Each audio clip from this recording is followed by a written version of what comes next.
Central government employee కాబట్టి వెంటనే central vigilance దీని మీద ఎంక్వైరీ చేయాలి. విజయసాయి రెడ్డి దగ్గర, విజయసాయి రెడ్డి ఇంట్లో గూగుల్ టేక్అవుట్ ద్వారా ఇతను నిజంగా మదన్ మోహన్ గారు అక్కడికి వెళ్ళారా లేదా, ఆయన చెప్పిన టైంలో ఆయన ఇంటికి వెళ్ళాడా లేదా, ఆయన అక్కడి నుంచి వైజాగ్ వచ్చాడా లేదా అనే పూర్తి విషయాలు ఈ ఎంక్వైరీ చేస్తే బయటకు వస్తాయి. సరే, జిల్లా విషయం బయటకు వస్తే ఎందుకు విజయసాయి రెడ్డి ఆమెకు డబ్బులు ఇచ్చాడు అనేది ఒకటి బయటకు వస్తుంది.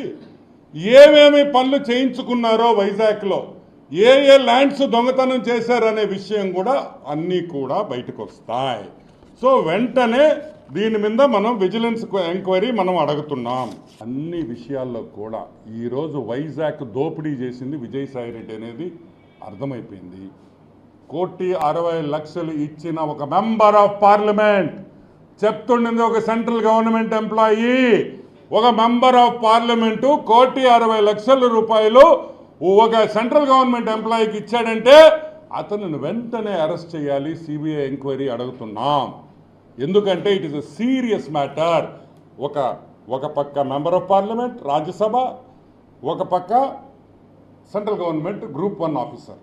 ఒక గ్రూప్ 1 ఆఫీసర్కి 1,60,00,000 ఇచ్చాడని ఆ గ్రూప్ 1 ఆఫీసర్ ఒప్పుకున్న తర్వాత ఈరోజు విజయసాయి రెడ్డిని వెంటనే అరెస్ట్ చేసి సిబిఐ ఎంక్వైరీ చేసి మొత్తం ఒక 2 లాఠీతో 2 తగిలిచ్చేస్తే అన్ని విషయాలు బయటకు వస్తాయని కూడా నేను మనవి చేస్తున్నా.